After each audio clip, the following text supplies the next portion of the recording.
Hey, you, come on, sit down. You're sitting at the grown-ups table. I'm your host, Jesse Pimpinella, and as always, my partner in crime, John Jacobs. Thank you so much, and a happy Tuesday, everybody. Thank you guys for joining us. We got a lot of interesting topics we're going to be talking about today. We're going to talk about some embarrassing things that happened to me. We're going to do some table talk catch-up. We're going to talk about our Valentine's Day hangovers, award shows. Are they still even relevant? We're going to talk about the People's Choice Award for the biggest action movie hero over in 2024, over Tom Cruise and over Keanu Reeves. All right, everybody? Yeah, man. Huge. Number Huge, one. right? Number one. Stallone, get the fuck out of here. This is the new person. And we're going to talk about Matt Webbs and a load of pet peeves. But for right now, let's get into it. Let's do some table talk, everybody. So, we got look at Nigel's got a seat at the grown-ups table. What's up, buddy? And so we're gonna talk about some couple things real quick. I think I've been watching a lot of Purge movies, and telling you what, like, as much as I don't like, obviously that's a horrible idea for a purge. I hate how I'm getting older and I'm starting to think, you know what I mean? Like, I'm just like, maybe it makes sense. Like, maybe we should try it once and see what happens. Like, just try it. Like, because the fourth movie, they just put it in Staten Island only. They were just testing it only in Staten Island. And I was like, maybe there's something to this. I don't know. It's just, people are weird. This has been a weird week for me, just dealing with people and stuff like that. I mean, but other than that, comedy is great. I want to tell everybody, for those that have been asking me about the second comedy special that I shot in October, hang tight. I just got the rough cut last night, and it is awesome. I love it. Matt and Harrison are kings when it comes to editing. More to come on that. But I will promise this right now. I'm going to say it right here on this show. So anybody, if I back out of this bullshit, you can pull this clip up right now.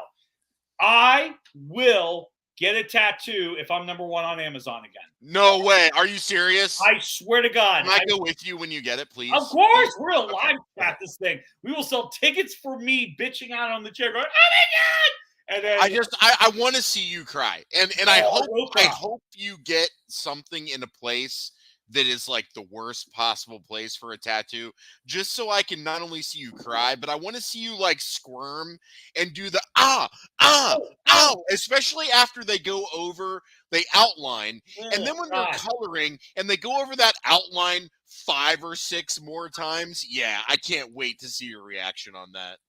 Yeah, no, but I'm not going to bitch out. Last time, believe it or not, here's what happened. Here's a true story, guys. So my comedy album went number one on Amazon last time, and 2 weeks before it went live, I told my producer, if this thing goes number one, I will get a tattoo. And then I totally bitched out last second because no one had me saying it on tape, no one had me saying it in writing or nothing. I totally bitched out. And I didn't say it to anybody who purchased it, because if I said it to somebody who purchased it, of course I would get a tattoo to honor their purchase. But no one knew it. It was before this all happened. But I'm saying it right now. If I get number one on Amazon with my new comedy special, Spooky, which will be out sometime this year, and trust me, you'll know when it comes out. I will be loud and proud about it. I will get a tattoo. And I got to think about what it could be. John, you have tattoos, right? You got to tell me what. You got to tell me what to do. Should I get it on the arm? Should I get it? Where should I get it? Listen, tattoos are 100% personal preference. Mm. I wish that I wasn't like 42 so that I could get this like sleeve done that I've wanted to do for 25 years. And it's evolved. So first it was just going to be all Star Wars. But then I'm like, I want to show off more. I want me to be my body art. So I've changed it. So it's going to be one representation. Some will be difficult, but it's going to be one representation of just like everything that I like. Okay. Yeah. And it's a mural. It's going to be great. And it's going to be built around the Superman shield that I have on this arm. We don't talk about the tattoo on this arm that's getting a Darth Vader helmet cover up because it's so dark. It's the only thing that will cover it up. So that's going to happen there. But it's like if I get Darth Vader here, then it's like can I get something Star Wars here and it's got to be different than Darth Vader? Like, what the fuck? Maybe I'll just get Luke's lightsaber running up the back. That would be dope. There we go. There we go. But I want to have like represented. I want like the Cobra symbol. I want like Airwolf. I want like a Power Ranger morpher. Like I want all the shit that like I love. You know what I mean? Like that's an 80s that I like. love letter right there. That's an 80s love letter. Maybe like a Super Nintendo console. Yeah, there we go. Console of all time. You know, just different things like that that are identifiable. That when you look at it, you'd be like, damn, I like Super Nintendo. Oh shit, I watched Airwolf when I was a kid. You know, like I want it to be like a representation of those things that I like. So it's hard to tell you what to get because tattoos are personal. You have to not only know what you want, why you want it, and where you want it. I will give you some advice. Do not get drunk and pick one off the wall like I did when I was 18. Okay, don't do that. Make sure you have something that you want. Okay? I want to get either a little ghost that says spooky, which is the title of my album, or a tiny something that signifies the comedy album I did. So if anybody has any suggestions, hell, if you got a design that you want me to get that might fit what I'm looking for, stand-up comedy with a little ghost, spooky, whatever, that's like comedy special, go right ahead. Send it over to our Facebook page. I will definitely take a look at that because basically up to this point, I'm thinking about getting a date, but like, I want to be more fancy with it. I feel like getting a date is just kind of cheating. You're not going to get your wife's name or like her picture. Oh, no. That's like, a bad luck. That's a bad luck thing. Wait, what are you saying, man? Like, wait a minute. Hold on a second. Why wouldn't you want to get something that represents your wife? Because, my comedy album is... You're looking at backpedaling, folks. Here he goes. Wait a minute. That's not what I meant. That's not what I meant. No. Something based on her versus having her name on me is two different things. Because there's a tattoo curse. If you put someone's name on you, you'll lose them automatically. Everybody with a mom tattoo, their mom died. Everybody with a mom tattoo. And you know what? You know what? That person in that chain letter I got died too because they didn't mail it back. So, okay, come on, man. All right. Live in the now, Jesse. Live in the now. Nigel says we should all get tattoos of Jesse's wife's name. I mean, look, if my wife wouldn't have a problem with that, which she would, I would totally do it. But everybody, I can't. Send me a music video of you all getting tattoos to the song "Jesse's Girl." Well, no, you would have to be there too, and then Sarah can just film it all happening. Oh, that'd be hilarious! Yeah, because we're all getting her name tattooed on us. For the sake of content, let's get this going. Oh my god! But no, I thought that's a tattoo curse. If you get someone's name on there, like a lover, I don't know.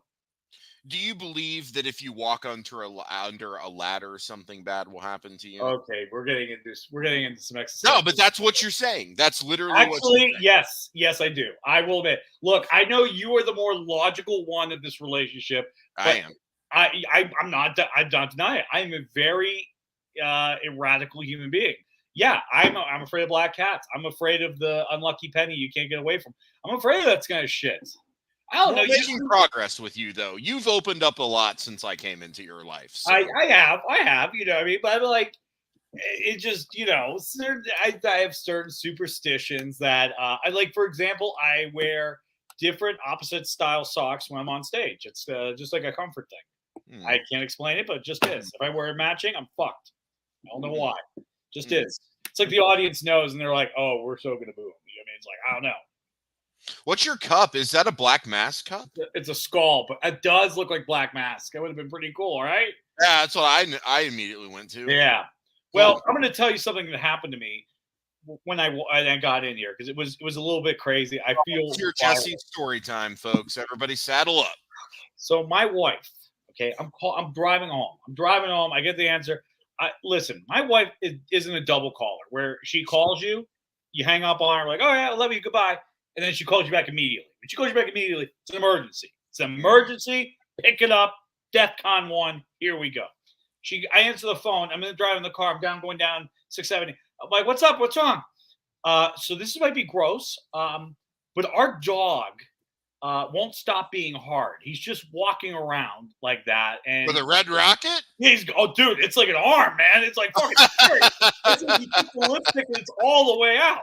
And dude, he's like, ready, man. And immediately I'm thinking to her, I'm like, "Oh yeah, I saw the commercial too. If it's past 4 hours, you got to go see a doctor." And I'm assuming that's the same for the dog. I'm like, "Oh fuck." because he fucking humps this monkey stuffed animal thing over here. That's all he does. He loves that. So we're thinking, I'm like, I got it. Because Sarah was like freaking out. I'm like, what if I just put a little cold water on it? You know what I mean?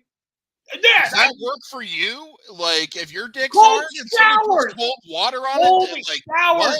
Blood pressure goes down. I don't know. I'm not a doctor. I'm just trying to make my wife feel better so she leave me alone so I can do a podcast. All right? You like dipping in a cup or something? No. I went over to the sink. You're like, you know when a baby like totally shits itself at the bottom and you just put it over running water just for everything? I might have had to do that a time or two. I did that with Gizzy, and then Gizzy was like, okay, this feels good. And then he goes, oh, it's fucking cold. So he started squirming and shaking. I'm like, it's okay. He climbs up my shoulder to try to jump over me, and his dick smacked me in the face. And I feel violated. You got a mushroom stamp from the Red Rocket from your dog? Yes, I did. And I had to come onto the show with this knowledge. Did you at least like clean your face? I mean, yes, of course I cleaned my face. Clean the corner of your mouth a little bit. Yes, I did. Okay. Dude, I'm gonna say this. My dog's packing. All right, I'm proud of him. All right, good for him. All right, good for him. It's an interesting story, man. Dude, I feel violated, but it's nice to know that my dog was blessed. Isn't that nice to know? Everybody wants the best for their dog. You know what I mean?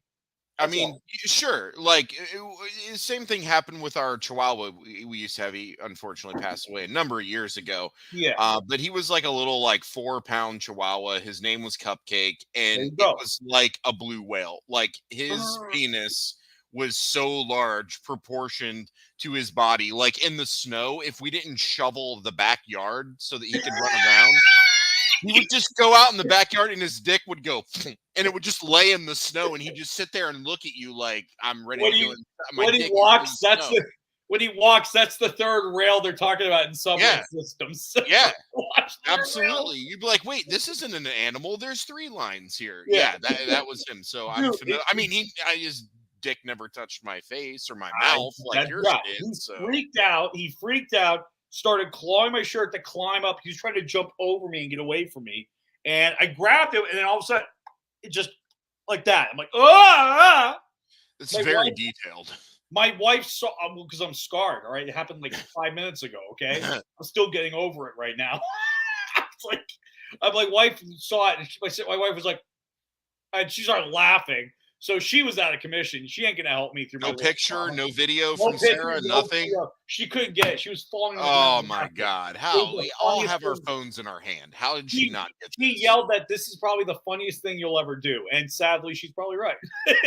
It's the funniest thing you'll ever have. Oh man! Yeah, dude, you got mushroom stamped from your dog. Yeah, I got mushroom stamped by my dog. That's how my week is going. How's your week going, pal?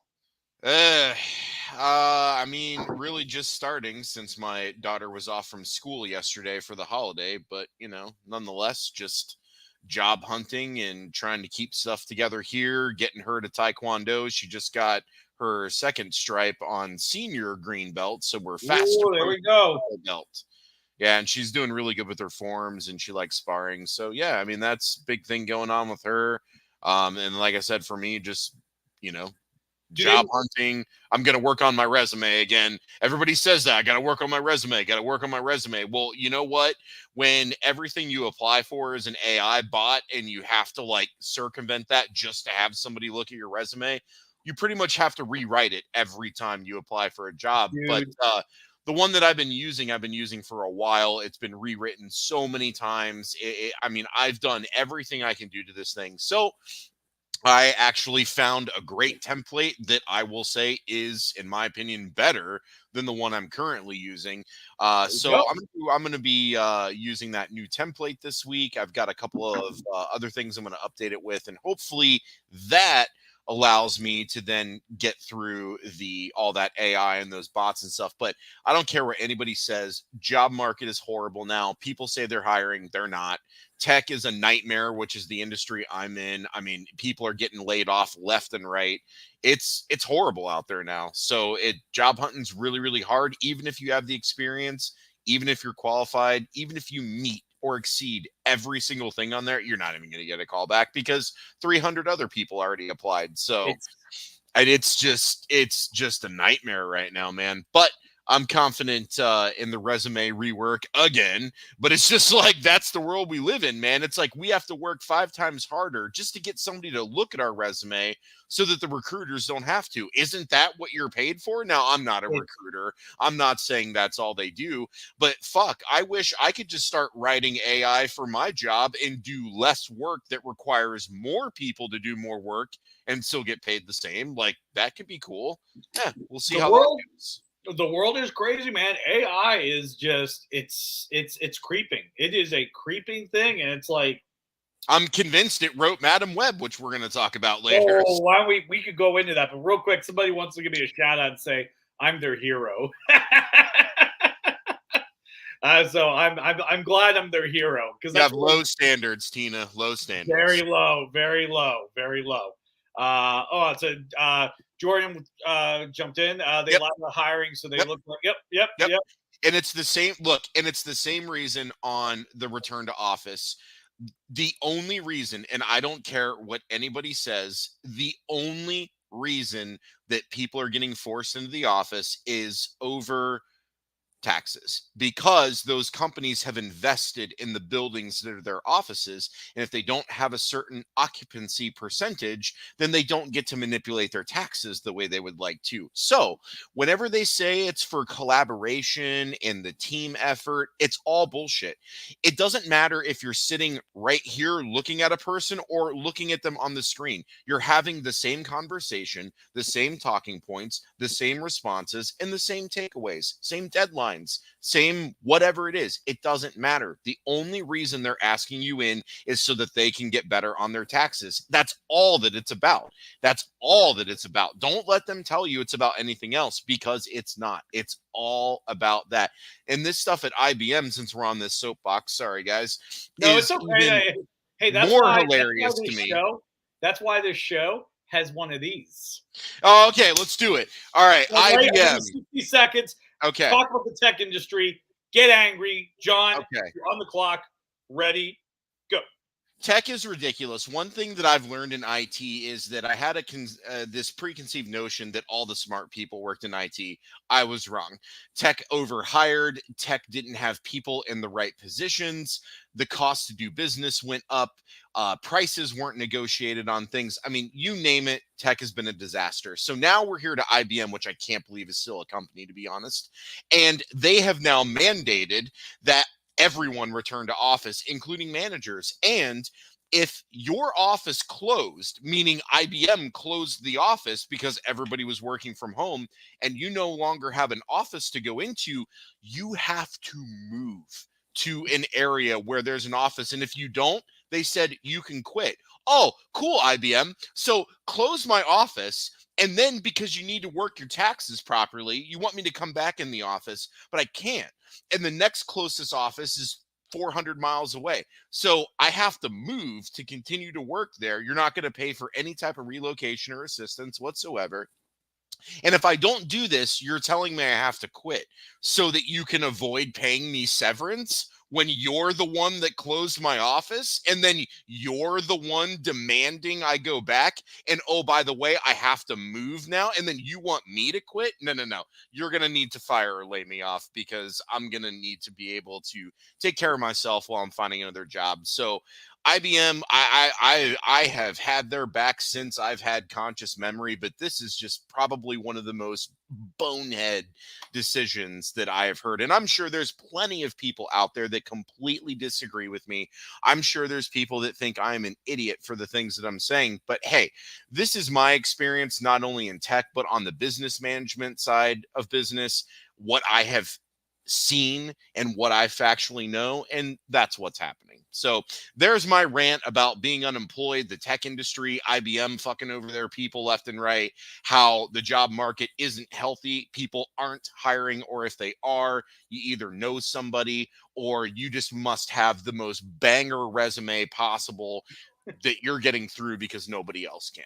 So there it is. There's my piece on that. I dragged this down, so now let's pick us back up and be in a great mood. All right. Well, let's talk about more boneheaded shit today. Madam Web, I haven't seen it. We're going to talk about a movie that neither one of us have seen. That's what's so weird. I've seen this. I've seen enough videos on TikTok Oh, okay. I've seen it. Wait, no. We need to clarify. Jesse, have you physically went to the theater, sat down, and watched the film Is end Bobby to growing end? fucking trees? No, John, I did not. Okay, so we haven't seen the movie, but we're gonna talk about it. But we're gonna talk about this because this movie has been getting just Ooh, obliterated. yeah. And I'm gonna start off with a little pop quiz. You don't have to see the movie, it's a guessing game. Are you ready for it? Hold on. I was just reading Jordan's comment to follow up on what we were talking about. Jordan, just 100%. You know me. I do agree with you. So yeah. Anyways, so all of these things happened in the movie except for one of these things. Okay. Am I supposed to guess which one didn't happen? Is this like a game? Yes, it is. Oh shit! Okay, and on a movie I've never seen. Excellent. Let's do this. Yes. It's a Okay. yes because it's all fucking ridiculous. And it's all fucking ridiculous. It is. And here's the best part. Some of this, there's a chance that it could be a trick question, and all of it happened. Oh, okay. You're one of those teachers that puts in all of the above. Okay. Yes, bro. You can get fucked on that. This movie definitely was written with an all of the above mentality. Okay. It wasn't even written though. I'm convinced they ChatGPT'd that. Fucking Like AI. I just can't believe a competent writer on that Sony paid money to could have written again. This is just from what I've seen and heard, but I can't believe a human being wrote this. Like Jesus Christ, can I show you what this writing team has written before? Before you say competent? Okay, well, do I want to know? The Last Witch Hunter, Gods of Egypt, Morbius, Dracula Untold. Oof. You want to take back the word competent? Oof. I've almost I haven't forgiven Morbius, but I've just let that one go. But Gods of Egypt, oh Jesus Christ, man. This is this writing team. So, oh my God. I just want to make sure so it wasn't AI. They actually wrote it. Legitimately, they wrote it. Oh yeah, I think AI could have done better, which is the sad I do too. And you know what's really sad? What? I know that you love Birds of Prey, and you know that I can't stand Birds of Prey. Great. And again, I haven't seen Madam Web, but I'm pretty sure if somebody had a gun to my head and there had to be a choice, I'm going to go with Birds. That says a lot, man. That says a lot. Well, here's this. Okay, so I'm going to name off a bunch of things that may have happened in the movie, and you have to tell me if either all of it happened or one of the things didn't happen. Should we give out spoiler warnings? I don't care if this movie's spoiled, but I mean... Spoiler alert, guys. Spoiler alert.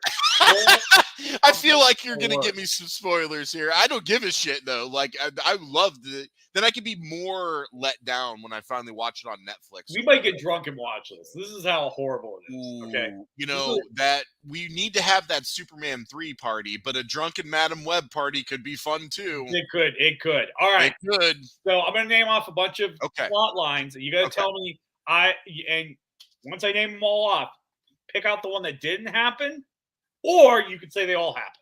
So, first of all, you need to put Darth's comment up there because this says something coming from Darth. And that says it all right there. Yeah. I mean, look, Superman 4 is pretty much what all bad is measured on.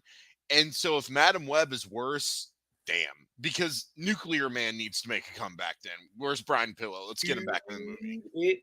Okay, so let's get into this. There's a lot I have to go over. Okay. So one of the biggest complaints that I have consistently seen and heard is that the plot literally is nonsensical. So I'm excited to see what's actually in and not in the plot.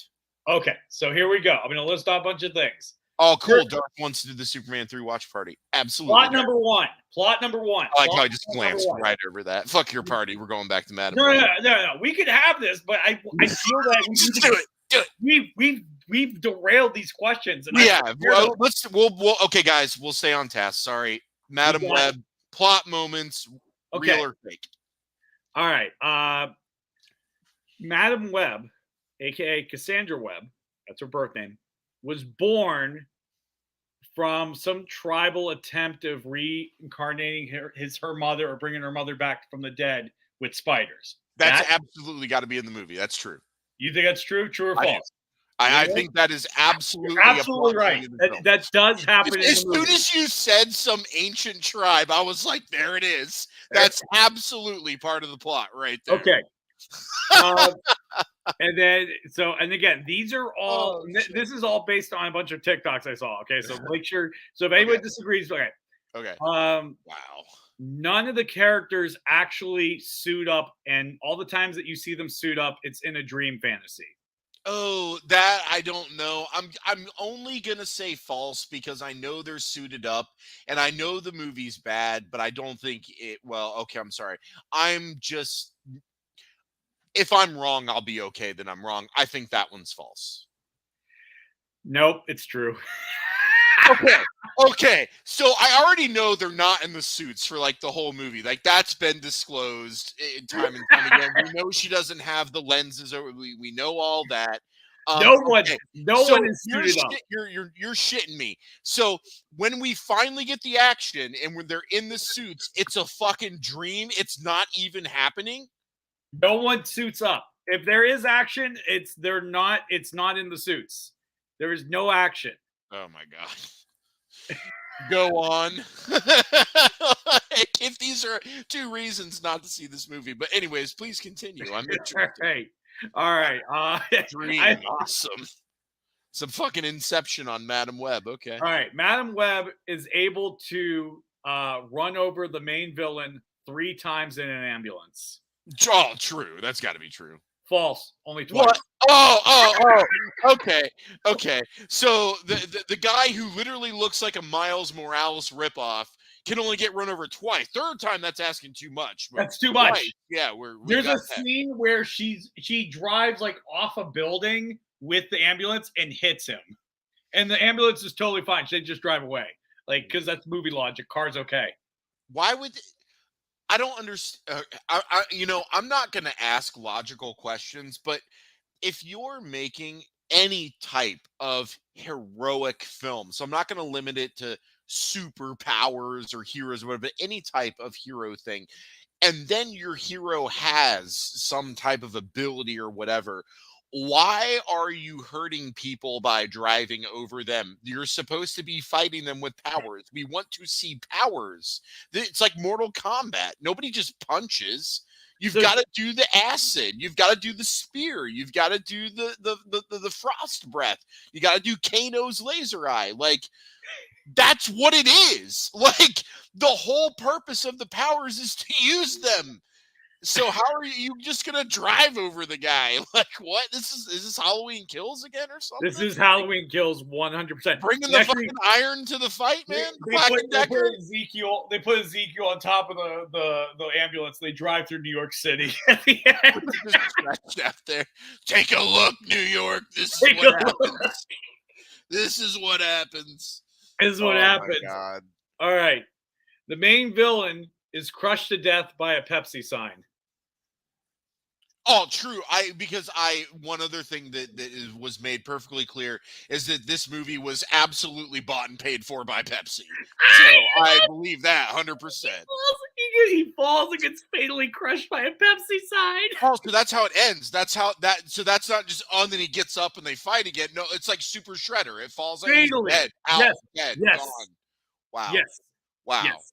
Wow. So I'm not even going to begin to go down the rabbit hole of whatever power level he's at, 2, 7, 9,000. I don't fucking know. But something's got to tell me that if this guy is chasing all these people and he has whatever abilities he has, a Pepsi sign falling on him isn't going to kill him. Or maybe he's going to use one of those abilities to get out of the way. I know. Slow down, John. You're thinking too much. Hold on. Wow. Yeah. Dude, it is horrific. It's horrific.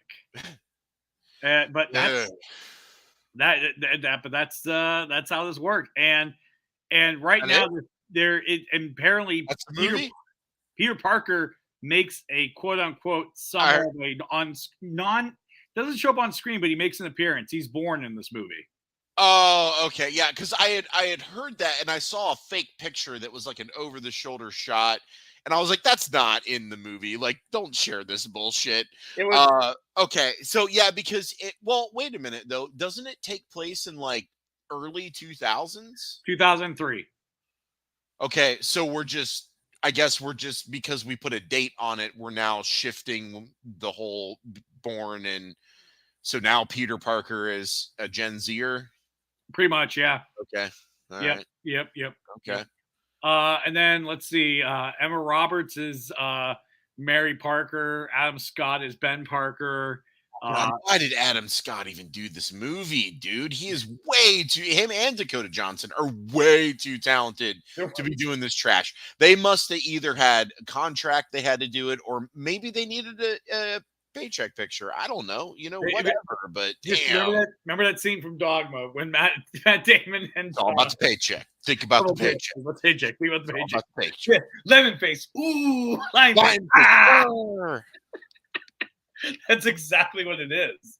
Hold on. I heard they wait. I heard they recorded a scene with Tom Holland, but removed them because they didn't want to ruin the image. And not sure if it's true, but no, actually, I think that is true. The problem with Sony Spider-Man world is the fact that they can't really do anything with Spider-Man. Really, I mean, even though they own it, MCU kind of gave Spider-Man the property, the value it wants, which is the MCU. And so like Sony is kind of like that rich, trashy, awful boyfriend who has and he's like, yeah, I could make this party better. And it's like, no, the shirt unbuttoned and the gold chain. He's like doing coke in the bathroom at the party. Yeah, that guy. Yeah, and totally. MCU's like, I just want you to meet my parents. Woo! Oh my god, we're gonna make Morbius. Oh my god, we're gonna make Morbius. Who are we gonna make it with? Jared Leto. Jared Leto. He's already put vampire teeth in. He's ready to go. Because it's like, I mean, here's the thing. I mean, for me, I get why they made a Man Web because we're getting into the multiverse, time and space, all that stuff. So I feel like they're trying to make all the characters of a supporting for a Spider-Man movie and slowly Trojan horse them into the MCU, which they did with Venom. They did that with Venom. That's a fact. Was he not in No Way Home? Was he not in No Way Home?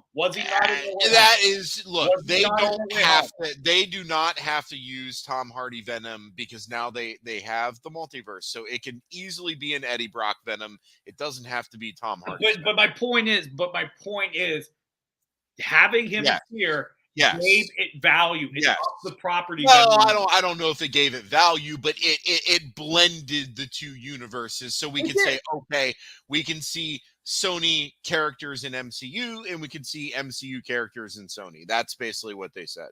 Yeah, but I mean, like, you got to think about it. Like with Sony, like they didn't know what to do with their Spider-Mans. They were struggling with Spider-Mans.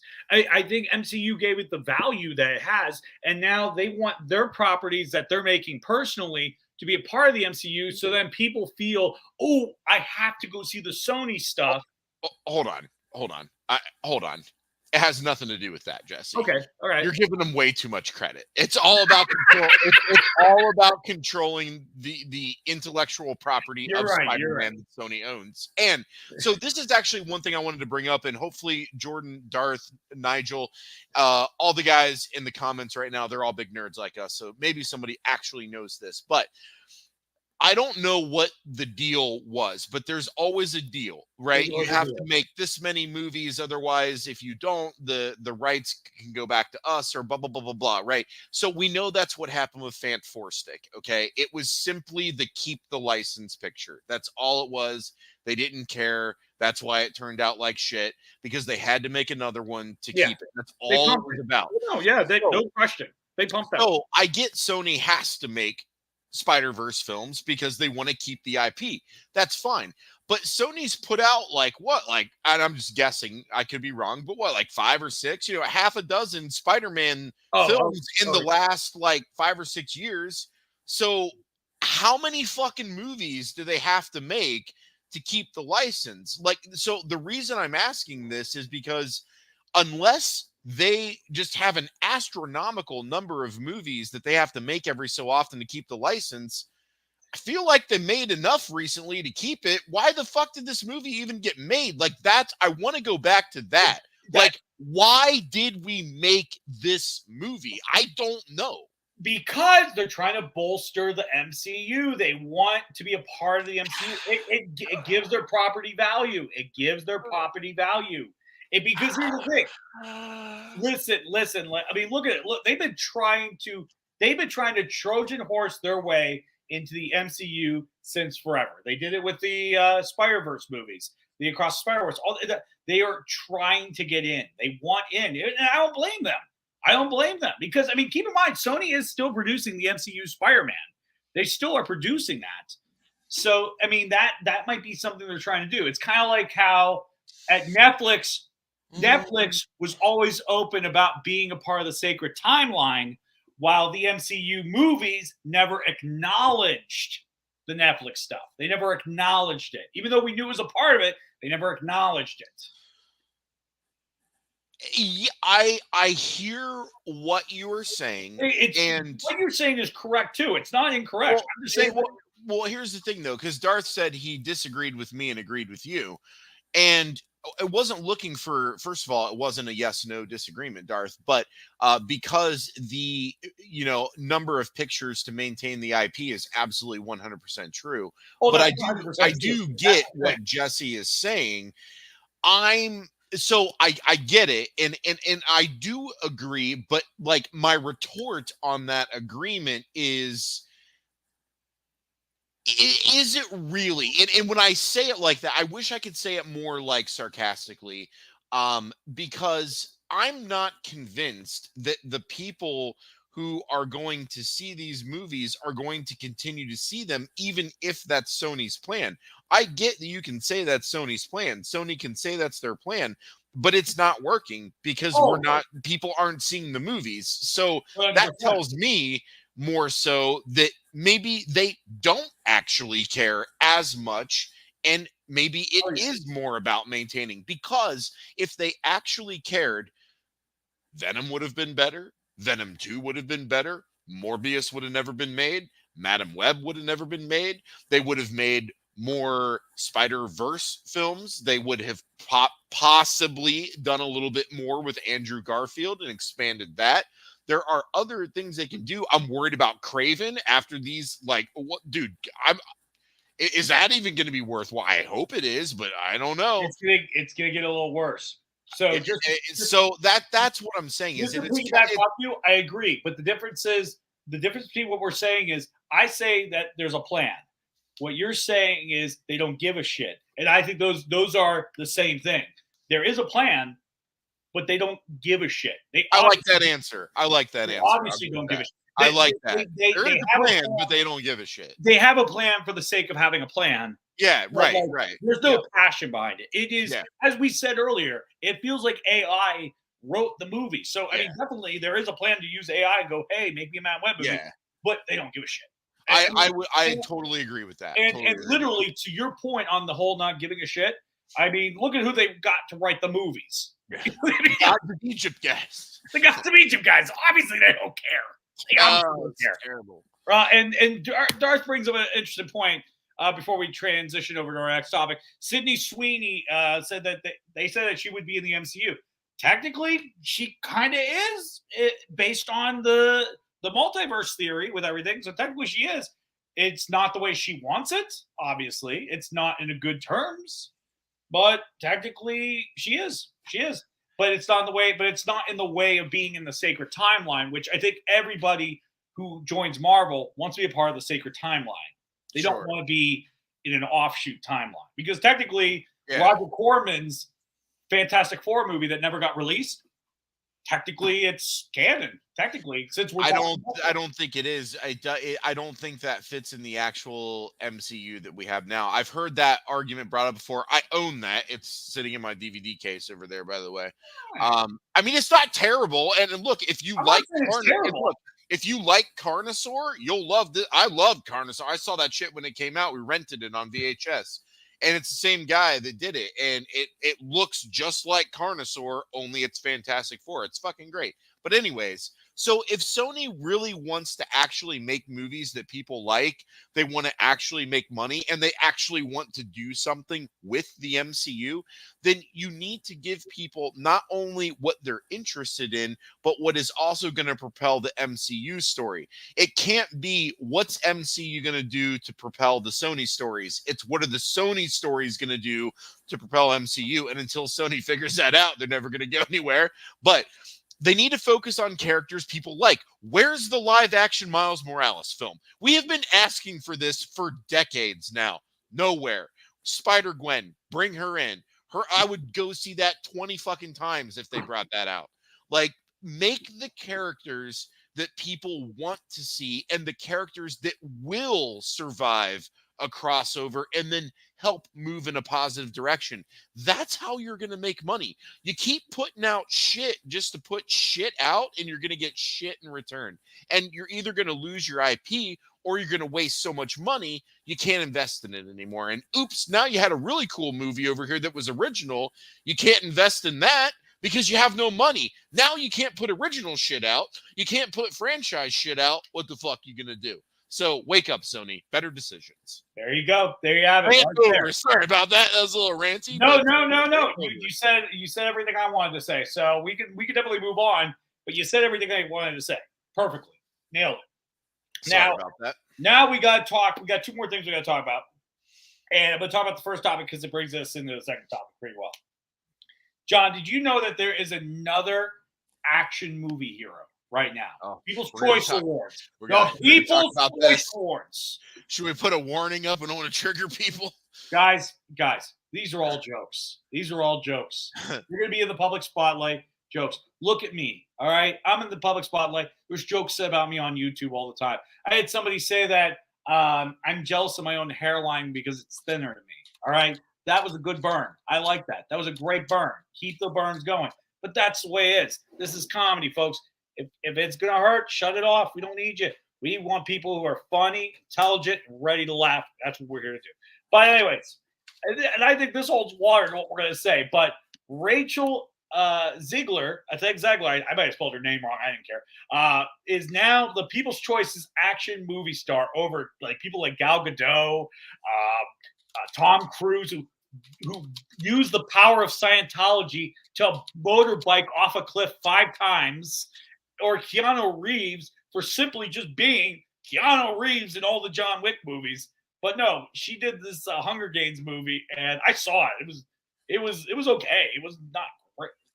I don't like the films, but I get they're good. I get people love them. I get they're well made. It's not my thing. I'd rather watch Battle Royale. I just think if you're going to vote somebody as an action star, they should do somewhat their stunts, like do crazy shit. Like, I mean, the fact that it's like when the Oscars say like, oh, in the back, like when they say they called, what was the one movie they said this one movie was a comedy. I only laughed twice. It wasn't a comedy. It was just comedy in the simplest terms of it has a happy ending. I'm like, no, that's not. I want to laugh. I want to ha ha ha ha laugh a lot. You know what I mean? But I don't know.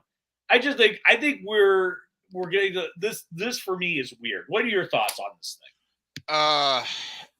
I mean, here's the thing.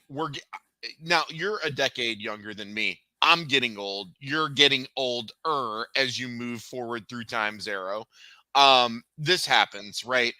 It happened with my parents, and I can remember as a kid growing up when they would start to get disconnected. It's just because it's different for everybody, but you reach a certain age where you are less aware of the new stuff, and you're just kind of over here with the old stuff. Maybe you jump into some new stuff that you're familiar with or catches your eye, but you don't know everything that's going on like you did 20, 30 years ago, you know?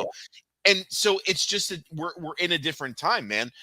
You know, I mean, Gen Zers are like in their 30s now. So almost in their 30s now. So it like we're there, you know, and so it's just a part of that. So, you know, People's Choice Awards, I hold absolutely no merit in. It's voted on by the people. So it's just it's a who's popular right now. That's who get the votes. I don't know if this is 100% accurate because I was trying to look up to see who votes in people's choice? Like Please. what category of people? And so it's both men and women between 18 and 54 is the average. That might be wrong. I'm looking that up here. I don't know if I'm reading it right because I'm trying to talk and read at the same time. Dude, I'm But not gonna lie to you. it's a pretty good range, but again, it doesn't matter. It's completely irrelevant because it's just whatever people's opinion is. Just like the MTV Awards, it's all voted on by their key demographic, which is like 12 to like 25-year-old girls. John, And so that's who wins, is I what's just feel popular like with them. this is almost objective. I just feel like Not. listen, I don't even, when I saw this, I didn't even give it a thought. I was like, because I immediately you know knew me, I love people's action choice. movies. You know me, I like action movies. Doesn't matter. And also, what does that tell you about the people who are voting? If enough people voted to say that Rachel Zegler is a better action star than Keanu Reeves, a actor who's been doing this for 30 plus years and has been in tons of successful franchises, is better, then that tells you everything you need to know about who voted for this and that it's absolutely rubbish. Listen, I'm going to say something. You want to get some real film critics to vote on it? Let's do it. I want to hear what they have to say. Everybody bitches about film critics. There's standards. They're trying to be objective. Are there opinions in there? Sure. But when they say something that upsets somebody, they're always like, fuck the critics. Critics are useless. Critics don't know what they're talking about. They do, because that's their career.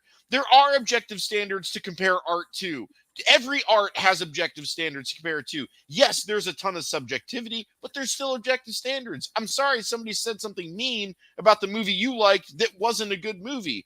You can like something and objectively agree at the same time. I'll say it like I do all the time. I love Superman 3. It's my favorite Superman movie, but I recognize it's in the bottom 3 of the worst Superman movies objectively. I can do that. A lot of people can't. And so that's how we get to this. It's just the voting for shit that you can't even comprehend. You have no idea what's going on and you're voting for it. That's what it is.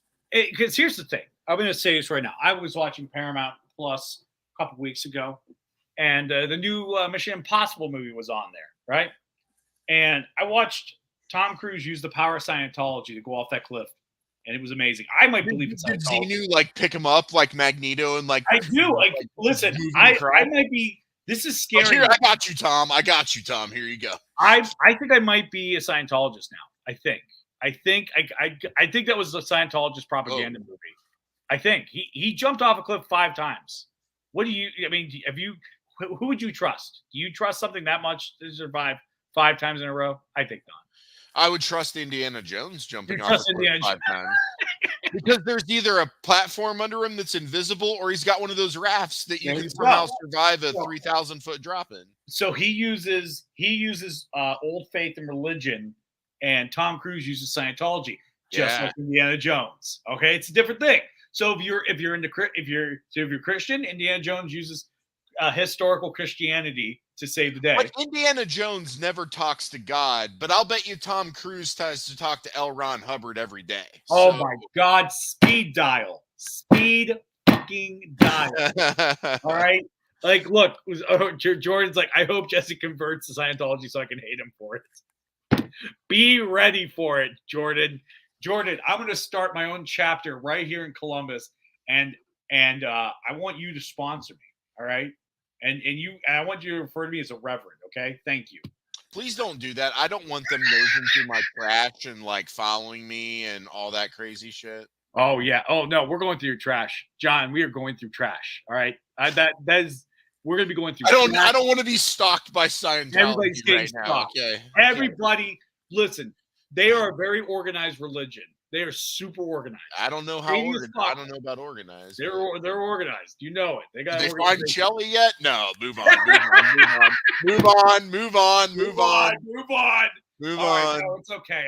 Move on. Don't worry. I got my Catholic guilt. I'll see you at the fish fries. Your Catholic guilt, dude. That's my religion. Catholic guilt. Feeling constantly guilty for having fun in life. That's what it is. Yep. Shame on you, Jesse. Shame on you. I was offered an audit once. I regret not doing it just to be annoying. No, Jordan, it's a good thing you didn't because I wanted to do it too, but they get you in the database and then you get stalked and hounded like forever. They So, put a chip in you. dude, I get it, man. I really want to do it too, but it's a good thing you didn't. It's better that you didn't, even though I know you wanted to do it. It's better that you didn't. They protected Hyde from that 70s show. Okay, I heard he was getting his in prison already. So I heard he was. Yeah. He's getting passed around like a joint in red. He wouldn't come out because gangs had hits on him, and he's already gotten beat up a couple of times. So. That's so weird that gangs are like, all right, we're gonna kill this guy, and then this guy right here. He was Hyde from 70s show. We'll kill him first. It's prison standards, man. That's They do not tolerate people who are sexual assault. No. Pedophiles and stuff like that. They do not tolerate that, man. So that's prison justice. That's prison justice. That's that's like the fucking Bat brand from Batman versus Superman, man. He puts the Bat brand on you, you're done. It's going to be interesting to see what goes on with all of that, especially since he just got there like a couple of days ago and this already happened. So it's gonna be it ain't gonna be good for him. But well, good riddance to that monster. So back to the Rachel Zegler thing. I know everybody's looking forward to this Snow White thing, and I mean, whatever. What she said, it happened. What she said? Everybody can move on. What she say? When she was ripping on the original one and like acting weird the way she was talking, it was just a very like off-putting. It almost seemed like she did not like the source material. So everybody got bent out of shape about it. Maybe rightfully so, but not to the degree that it got to. I think people are too reverent to that source material. I think people are too reverent to that source material. Like, look, I get it, but when's the last time anybody's watched Snow White? Well, and that's my thing too. So I always go back to this, and Darth will know what I'm talking about, is that when Gene Wilder died, I had no idea how many fans that this man had that I never knew watched one Gene Wilder film. But when he died, they were his biggest fan. And so like that's like extrapolate that to like here, right? So that's kind of how I feel all this is happening. Okay? Yeah. I mean, because here's the thing, if somebody's a Gene Wilder fan, if they said one of their favorite movies was Sherlock Holmes' Smarter Brother, that movie, gold. But look, it's just like, okay, we all love Cinderella. Right? Or not Cinderella, sorry, Snow White. I mean, I watched it when I was a kid. I've watched it with my kid. I've watched it a million times. We've all seen this. It is a timeless classic. But the way people so passionately and emotionally not only defending this film, but then the way they went after her is just like it is mind-boggling to me. And so that's the part I don't agree with. Did she say something stupid? Sure. But like the shit that the direction that went was just crazy. And it doesn't need to be like that. We don't need to take all of these things in that direction. And again, it goes back to what I said earlier about critics said something mean about a film I liked that they didn't like. Therefore, they're wrong and I'm right, because what does a critic know? You know what I mean? So it's like that. And I just feel like that toxicity is what we need to get rid of. You can say your piece about it. You can be pissed off about it. You can talk about it. But like the degree busting balls here. Obviously, I've seen Rachel Zegler and stuff. Saying was just crazy. Like, really, bro? You just showed your whole ass over an actress in Snow White? Like, is that the hill you wanted to go on? Like, that's what I'm saying. Is it just got way overblown? So. Like last year, all of a sudden there were millions of Little Mermaid fans who loved the source. Dude, there it is. I was like, who gives a shit? Who gives it? The Mermaid movie. And most of those people were like, it wasn't like the Disney one. That was the original one. It wasn't like the Disney one. It's like, bro, that story existed for like 100 years before that. No.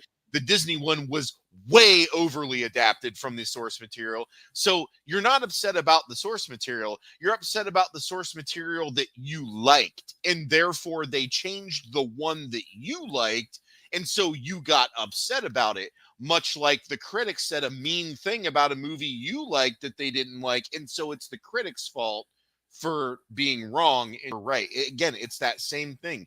They changed the movie I liked, therefore I'm outraged. But Yeah. you're outraged for all the wrong reasons, bro. And I think Jordan is right. People need something to hate. Look, you can comment, yeah. you can criticize something. That's art. That's what you're doing. But I like, we're not. See, here's the thing. There's a difference. Like right now, we're busting balls. We're talking about this. This is normal, great discourse. But we live in a society now where people are like, "Oh, fuck her. She's fucking death threats. Hate her." Yeah, like that shit is just And outrageous. I look at. I also say this. She's 22. Yeah, like that's another thing that people don't. When they're 22. Right. Oh my God. Dude, I talk so much shit. People God. who know me will back me up on that. Oh my God. Oh, I talked so much shit when I was young. Stand-up clips. I have stand-up clips from when I was 22 that I wish I can burn. Yeah. Okay? So, I mean, people just got to be like, look, you could say it's stupid, but hey, the other 22. It says something stupid. I'm 30 right now. I'll say some stupid shit when I'm 40. I'm gonna go, fuck, I said that when I was 30, because that's how aging works. Yeah, dude. I'm here to tell you that is going to happen to you. Like, oh, one day you'll be fucking 50. I'm 40. You're like, hey, remember this? Birds of Prey was great. That's what you're gonna do to me, aren't you? Dude, I'm going to put that in my phone 10 years from now. So no matter where we are, I hope we're still together, but if we're not, for whatever reason, we'll still come back to that moment. And I'm going to ask you, Jessica, you are now 40 years old.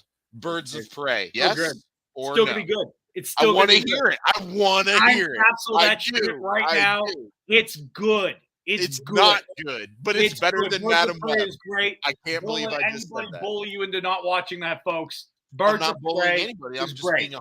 I will admit they should have just called the movie Harley Quinn. I agree with that. Most audiences don't know what the hell Birds of Prey is. I'll give it that, but I'd watch it again. I might watch it tonight. Really? Chef kiss to that story? I also barely had any plot in theaters. I saw it in theaters. You're kissing to a like definition of a 3. That was a good movie. It's a good movie. Good. We might have seen a different definition of a 3. I think we did. We'll do it. But again, so let's wrap up on this topic. The question is, this brings up the whole thing. Are award shows relevant? I don't think they are. I don't think they are. What do the comments people think? Let's get all your guys' opinions before we wrap up. Jesse, though, I've been talking a lot tonight. You go. I just think with award shows, they're kind of like this, like the corporate level putting on their own award show for you to watch, for them to give each other their, it's kind of like how many people that guy got promoted. Awesome, good for him. You know, like I don't give a shit about that guy. It's like an unfun version of the Dundies from Office. That's what it is. Like I'm like, really? That was the best performance? Like, for example, I was mad. Like, some of the stuff is so political. Like, for example, what was it? Oh God, what was her name? She just did this. She just killed it in this show, and she played multiple characters, and she didn't get nominated once. And I'm looking at all these sad sacks. I'm like, this woman played 8 distinctively different characters in one season, murdered it across the board, and she got nothing. Yeah, like one person I thought did amazing. I will die on this hill is Elizabeth Olsen for WandaVision, because if you look at it, all those episodes, she played 8 distinctively different types of housewives as the same character. Yeah, but I don't think we're talking prestigious award worthy, unlike Leonardo DiCaprio getting snubbed on The Aviator. So that's my bar. Okay. No, that's her. Oh no, I was just talking about recently. You want to know my bar? You want to know the hill I got fucking pissed Yeah, what off? do you got? Stallone not getting it for Creed. Stallone not getting an Oscar for Creed. That was bullshit. That was bullshit. I'll go with that too. Yeah. That was 2015, and that still stings. Rocky made me cry. He said to Creed, he's like, I've cried in every Rocky movie. And I cried in all of them. All of them, man. Even you can't watch a Rocky movie and not cry once. Even 5, I cried. I love 5. I know 5 isn't the best. I know 5 is at the very bottom. but I'll watch 5. I'll fuck with 5. But point is, I cried all of them. I cried at all of them. But when he says that I have nobody left, it doesn't matter if I die. Holy shit! You watch this guy for 6 movies in a row. Beat, man. He made you feel more alive than ever, and then you see him at his lowest point. Broke your heart. Broke my heart. And what was it? The Bridge of Spies movie won. I can't remember the guy who won that award. That's how forgettable that movie was. Tom Hanks, The Bridge of Spies? Yeah, but it wasn't Tom Hanks who won the award. I only remember, but that's the point. Yeah, I know Tom Hanks. Who was the best man did not win the award that night. That's just the way it was. The best man did not win that award. Okay, but what's it? Hold on. So, hey, the tides have turned with the Star Wars prequels. When they came out, they were panned, but now they're praised. Oh, going back to our last comic. That's true. That's true. They did. Oh, it was Mark Rylance. Yeah. But my point is that, there are like, for example, like Saving Private Ryan lost to Shakespeare in Love. All right. And if you've seen those 2 movies, yeah, I mean, but this is where we get into so here's the thing. Okay, I'll go back to Stallone. I won't get in the weeds. Let me. Well, but no, we need because this is something important to understand with award shows is that even if they're not public award shows like MTV, or People's Choice, it's still a person making a decision based off of an influence. So, like, for example, with a Grammy, anybody can submit for any manager can submit for their artist to win a Grammy. But then there's a council of people at the Grammy Corporation who then get to make the decision and vote on it, right? So it's like, okay, but even in the most prestigious one, it's not like they have a council of like, okay, the Supreme Court is the highest court in the country, right? It's not like they have a round table of the top 13 best critics like in the world who actually then objectively have standards and checklists and like, spreadsheets to like ultimately determine like with as much objective facts as possible, which is the best film. Well, that would be something because then there's a lot into measuring that. But even with something where it's prestigious, it's still I decided this is going to be the winner. Well, okay, but is that really the winner? So like once I realized all of this, that's when I just stopped giving a shit about awards. Like I get it. If you're an actor, you won an Oscar. If you're a musician, you won a Grammy, you need it on the shelf. You'll be set for life. You'll always get a job somewhere. I get that. But outside of that, it's kind of irrelevant at this point. It is. Well, have you ever heard of something called the makeup Oscar? Well, like, what do you mean? Well, okay, so this happened to Jessica Lange, okay? Oh, shit. There was a movie she starred in. It was called Frances, and it is a hard movie to watch. Really well acted.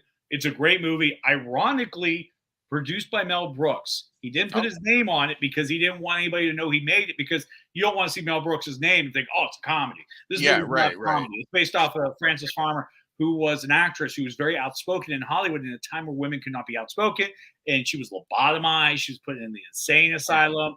Damn. And and if you know what insane asylums were back then, she was assaulted a lot. It's a hard watch, but it's a great movie. And Jessica Lange, I believe, is one of the best actresses of all time. She's good. She got snubbed so hard. But the next year, after that award season, she got nominated for Tootsie. And I'm like, let's be honest. Yeah, right. That's what I'm talking about. That's what I'm talking about. Happened in Tootsie. Yeah, I'm not saying it's bad. They realized classic film, but again, like, okay, they realized they snubbed her so hard the year before. Yeah, we're gonna give her an Oscar because we snubbed you. Like, and seeing that, and again, like I said, not saying she doesn't deserve an Oscar. She should have deserved it for that movie. It's just award shows are trash, man. You can see that they were like, okay, we fucked up here. We're gonna make her win in this softball movie because, no offense, she didn't do anything Oscar worthy in Tootsie. And I'm a huge fan of hers, but like there was nothing like of substance. If you watch the movie previously, you're like, holy shit, she bears it all. This is a tough movie to watch. This is acting 101. This is shedding your fucking soul on stage. But then you watch the next movie and it's like, she's kind of a prop to Dustin Hoffman's stuff. And it's like, that was what you won the Oscar for? It's kind of insulting to her. You know what I mean?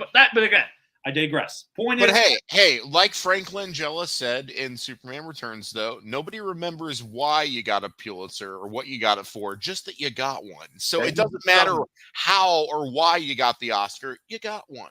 That's all that matters. So you have an Oscar, that you got it. You got it. Wright has an Oscar. Kobe Bryant has an Oscar. What other interesting people have Oscars? It's like weird. There's like so many offshoots of people who have Oscars where you're like, wait, what? Yeah, they do. For like these interesting categories. So yeah, if you ever get bored, look up the most obscure Oscar wins. I'm intrigued by this. I knew a lot. I didn't know that's where you were going with that, but yeah, I'm interested. Oh, there's some interesting, like, I did not know that guy had an Oscar, but he has an Oscar. And that's always a fascination thing. But anyways, that's all the time wait, hold on. So wait. Oh wait, we got what we got? Oh no, he got it. Oh, you're asking. Oh, you're saying he could have got it for something else. He got 3 Oscars though. He got 3 Oscars. That was Denzel has 3. Denzel has 3. Glory is the other one. And then I think the other one's Philadelphia, if I remember correctly.